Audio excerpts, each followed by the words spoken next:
Ada kisah seorang anak dungu. Setiap kenaikan kelas, ia langganan ketinggalan kelas. Teman-temannya meledek, ia disayang oleh bapak ibu guru sehingga tidak naik kelas. Buku rapotnya penuh, lawar, kiasan untuk nilai merah. Jangankan menghitung, menulis A, B, C, D dan anacaraka ia tidak bisa. Para sahabat menyebutnya manusia bodoh. Sejak itu, ia pun dipanggil si dungu. Dikisahkan, ibunya sedang sibuk buat sesaji jelang upacara keagamaan di pura keluarga.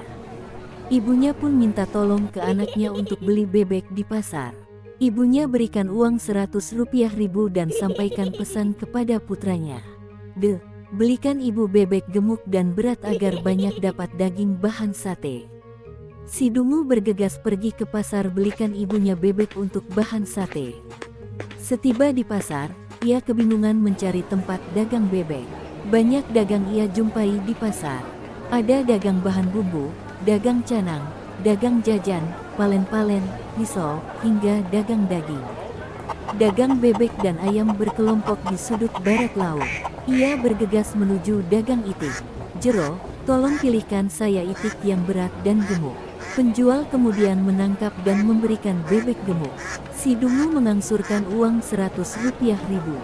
Harga seekor itik 75 rupiah ribu. Dapat uang kembalian 25 rupiah ribu. Si dungu bergegas pulang dengan membawa seekor itik. Tiba di sungai, ia berhenti hendak mandi. Matahari terasa menyengat, keringat bercucuran karena gerak. Dia berendam di sungai. Pinggangnya terasa adem terendam di sungai. Pagi tadi sebelum ke pasar ia belum mandi. Usai mandi, si dungu hendak memandikan itiknya agar bulunya bersih tanpa kotoran. Tali pengikat tali pada kaki itik dilepas. Itik itu dilepas di sungai dan ternyata mengambang dan berenang. Si dungu dongkol merasa kena tipu pedagang itik. Anjir, aku kena tipu. Aku minta itik berat, tapi diberi itik ringan. Si bodoh amat marah. Itik itu ditinggal dan dilepaskan ke sungai. Ia berjalan pulang dengan menggerutu.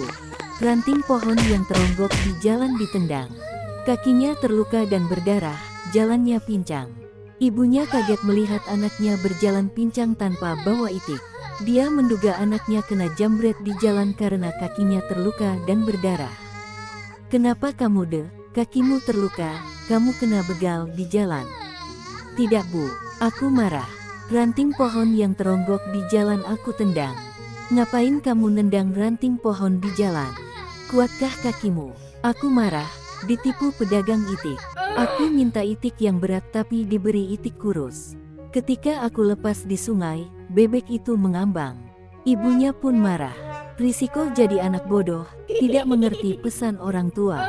Ibunya tepok jidat melihat kelakuan putranya. Ditu lantas iblok welanga ban memene. Begitulah jika kau tak suka belajar. Saat yang lain sekolah, kamu selalu bermain layang-layang.